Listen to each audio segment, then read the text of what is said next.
ایک بات ہے سیدنا عمر کی، شیر کی باتیں شیروں جیسی، حضرت فاروق اعظم کی ایک بات اس مضمون پر بڑی طاقتور ہے۔ حضرت عمر فرمایا کرتے تھے مجھے اپنے رب کی رحمت سے امید اتنی ہے کہ نبیوں رسولوں پیغمبروں کے بعد اگر یہ اعلان ہوا نا کہ ساری دنیا کے لیے فیصلہ اور ہے، ایک بندہ صرف جنت میں جائے گا، حضرت عمر کہتے ہیں مجھے پکا یقین ہے رب بڑا مہربان ہے، عمر کو جنت دے گا، یہ میری امید ہے اپنے مالک سے، وہ بڑا کریم ہے، مجھے پتا ہے میرے اوپر بڑی رحمت کرتا ہے، مجھ سے میرا مالک بڑا پیار کرتا ہے، اس نے کہنا چل تو کمزور ہے سب سے، تو جنت میں جانا۔ فرمایا جو بغیر حساب کے کہ جنت میں جائے گا، لگتا ہے میرے اوپر کرم کرے گا میں جاؤں گا، لیکن حضرت عمر کہتے ہیں مجھے ڈر اتنا لگتا ہے، اس لیے کہ جتنا کریم ہے نا اتنا بے نیاز بھی ہے، تے بے پرواہ نال یاری لا کے پیندے نے دکھ سہنے، کہتے ہیں اس کی بے پرواہی سے اتنا ڈرتا ہوں کہ اگر قیامت میں اعلان ہوا نا سب جنت میں چلے گئے، ایک رکے اس کا حساب سخت ہے، اس سے باز پرس کرنی ہے، استفسار کرنا ہے، ایک رکے۔ حضرت عمر کہتے ہیں مجھے ڈر لگتا ہے کہ وہ بندہ میں ہی ہوں گا جسے روک لیا جائے کہ تو ٹھہر پہلے تیرا حساب لمبا ہے، امید بھی رج کے اور خوف بھی رج کے۔ کچھ لوگ صرف خوف کا شکار ہیں، وہ بھی ٹھیک نہیں، کچھ نری امید ہی امید کی بات کرتے ہیں، ڈرتے نہیں۔ الایمان بین الخوف والرجاء، ایمان خوف اور امید کی درمیانی کیفیت کا نام۔ اللہ کی ذات پر بھروسہ کتنا ہے، یہ لوگوں سے نہ پوچھتے پھرے، لوگوں کو نہ بتاتے پھریں، یہ تو دل کا معاملہ اپنے آپ سے پوچھے، اپنے آپ کو خود اپنے سامنے کھڑا کریں، اپنا حساب خود کریں، اپنے سے کبھی کبھی سوال و جواب کریں، اپنے سے گفتگو کریں، پر کیا کریں، ہم ساری زندگی اپنا دنیاوی معیار ہی ٹھیک کرتے رہے، اپنے پیسوں کا حساب ہی لگاتے رہے، گھر مکان گاڑی سٹیٹس آنا جانا سلام دعا کتنی ہے، یہ ساری چیزیں جن لوگوں کی مضبوط ہے نیند ان کی کچی ہے۔ دنیاوی سٹیٹس جتنا لوگوں کا مضبوط ہے سوچیں ان کی ٹوٹی ہوئی ہے، نظریات بکھرے ہوئے ہیں، لفظوں اور جملوں میں کمزوری ہے، باتیں جو ہیں وہ محسوس ہوتا ہے کہ ابھی تک یہ بندہ اطمینان ہی نہیں حاصل کر سکا زندگی میں، ابھی تک کوئی گفتگو پکی نہیں، کسی بات میں وزن نہیں، کسی جگہ ٹھہراؤ نہیں۔ آپ یقین کریں سادے کپڑوں کے اندر بھی کئی دفعہ بندہ محسوس کرتا ہے یار میرا لباس تھوڑا سا سستا ہے، پر اللہ تعالیٰ نے جو مجھے ایمان عطا کیا ہے وہ سب سے زیادہ مہنگی چیز ہے، وہ سب سے زیادہ طاقتور چیز۔ اپنے باطن میں خاص خصوصیات پیدا کریں، اپنے آپ کو ٹائم دیں، اپنی قلبی کیفیات پر زیادہ توجہ کریں۔ زیادہ مجھے فوٹو شوٹو کھینچنے کا زیادہ تجربہ نہیں ہے، مصروفیات زیادہ رہیں تو میں اس طرف نہیں آ سکا۔ ایک بچے نے مجھے، ایک دوست نے ایک دن بتایا کہ وہ تصویر کھینچنے کے بعد پھر اس پر کچھ کام ہوتا ہے تو فوٹو اور زیادہ سونی لگنے لگ جاتی۔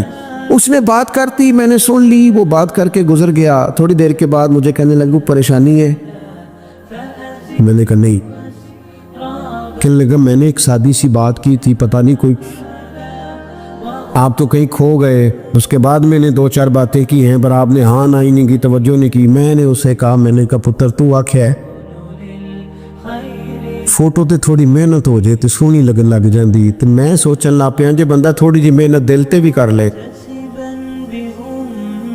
تھوڑی جی محنت نہ دل تے کریے تے جے کدے وہ سونا ہو جائے نا،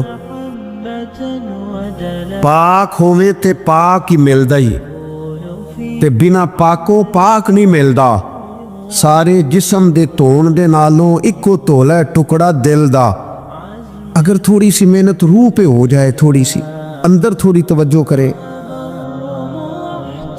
وہ اگر تھوڑا چمکدار ہو جائے نا، کچھ غلاظتیں، کچھ نفرتیں، کچھ قدورتیں، کچھ عداوتیں، کچھ تکبر، کچھ حسد، کچھ بددیانتیاں، کچھ یہ چیزیں تھوڑی نکل جائیں، آپ یقین کریں بڑا چمکدار ہو جائے دل، بڑا سونا ہو جائے، بڑا حسین ہو جائے، یہ باطن ٹھیک ہو جائے نا تو اللہ کی ساری مخلوق حسین لگنے لگ جاتی. بندے کو نا کچھ عجیب سی کیفیات سے اللہ مالا مال کرتا ہے. اسے کوئی اللہ تعالیٰ ایسا انشراح صدر دیتا ہے، دل کو ایسا ٹھنڈا کرتا ہے، سکون نصیب ہو جاتا ہے. ہم نا بعض ایسی چیزوں کا آہستہ آہستہ شکار ہوتے جا رہے ہیں جن میں ہمیں انتہائی زیادہ سمجھداری کی ضرورت ہے، معاملہ فہمی کی ضرورت. بندہ مومن کیا ہوتا ہے، اس کی علامتیں ہوتی ہیں، اس کی شانیں ہوتی ہیں. مومن کا ایک اپنا وقار ہوتا ہے، اس کی اپنی ایک الگ وزاداری ہوتی ہے، اس کا ایک اپنا اللہ تبارک و تعالیٰ نے سٹیٹس بنایا ہوتا ہے. ہمیں اپنا معیار قائم کرنا چاہیے، اور معیار وہ قلب سے قائم ہوگا، وہ روح سے قائم ہوگا، وہ باطن سے قائم ہوگا. نبی اکرم نور مجسم شفیع معظم صلی اللہ تعالی علیہ وآلہ وسلم سے پوچھا گیا، یا رسول اللہ ایمان کیا ہے؟ یہ کیفیت کا نام ہے نا، ایمان کی صورت تو نہیں ہوتی، ایمان کا روپ تو نہیں ہوتا، وہ مجسم شکل میں تو نہیں ہوتا، ایک باطنی کیفیت ہے نا. یا رسول اللہ صلی اللہ تعالی علیہ وسلم آپ سب سے اعلیٰ، اس کا معیار آپ ہی جانتے، کریم بتا دیجئے، بندہ نوازی فرمائیے ایمان کیا ہے؟ تو نبی اکرم صلی اللہ تعالی علیہ وسلم نے فرمایا، جب تمہاری نیکی تمہیں خوش کرنے لگے اور جب تمہارا گناہ تمہیں غمگین کرنے لگے تو مطلب یہ ہے کہ تم مومن ہو. اور اگر گناہ کر کے بھی تم غمگین نہیں ہوتے، تکبر کر کے بھی تم غمگین نہیں، حسد کر کے بھی غمگین نہیں، حرام کھا کے بھی غمگین نہیں،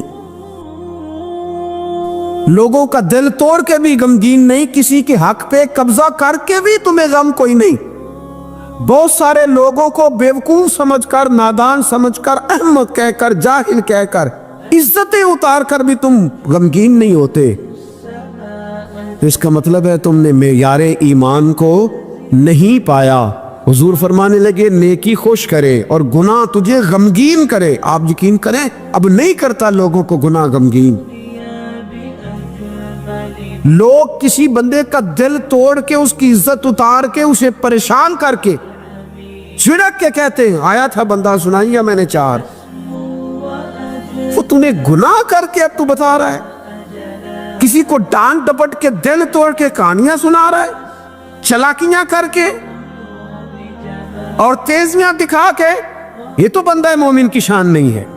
میرے کریم نے تو فرمایا نیکی تجھے سکون دے، اور جب تو گناہ کر کے غمگین ہو تو اس کا مطلب ہے تم مومن ہو. تو فوراً عرض کی یا رسول اللہ پھر بتا دے گناہ کیا ہوتا ہے؟ تو حضور فرمانے لگے جو چیز تیرے دل میں کھٹکے وہی تو گناہ ہے. وہ جو چبھ رہی ہے نا، مومن کے دل میں غلطی چبھتی ہے، کھٹکتی ہے، اسے پریشان کرتی ہے یہ غلطی. اگر وہ چبھتی ہے تو پھر اس کا مطلب ہے وہ گناہ ہے. آج کل نا لوگوں نے گناہ کو گناہ سمجھنا چھوڑ دیا. کسی نے کہا تھا جنوں کا نام خرد رکھ دیا، خرد کا جنوں. جو چاہے آپ کا حسن کرشمہ ساز کرے، آپ جو چاہیں نام رکھیں، جو آپ کی طبیعت آئے آپ وہ کام کریں، آپ اپنی مرضی سے نیکی اور بدی کا معیار قائم کر لیں، یہ ٹھیک نہیں ہے. اللہ کے رسول صلی اللہ تعالی علیہ وسلم نے جو آئینہ ایک بندہ مومن کے لیے بنایا ہے، اس آئینے کو ہمیشہ برقرار رکھا جائے. اپنے اندر وہ علامات تلاش کی جائیں جو ایمان کے بعد مومن کے اندر تبدیلیاں آتی ہے، قلبی طور پر، روحانی طور پر اور اخلاقی طور پر. میں دیکھتا ہوں آج کل نا ہمارے ہاں سب سے زیادہ جس چیز کا فقدان ہے وہ محبت ہے. ہمارے لہجے، ہمارا انداز، ہمارا طریقہ،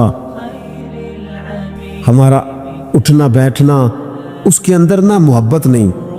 ہم نا لہجے الفت والے نہیں، مزاج محبت والا. کسی جگہ یار کوئی چلو پنجابی بندے ایک دیسی گل تو انہوں سنانے میں مزہ آئے گا.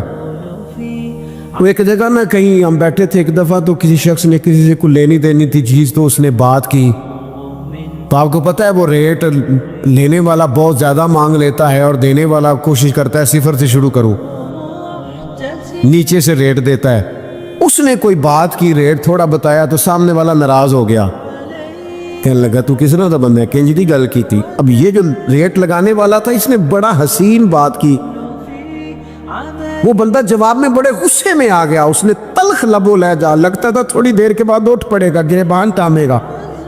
تو آج کے کہنے لگا یار وہ لینا دینا تے مقدر آندا ہے، گل تے پیار نال کر۔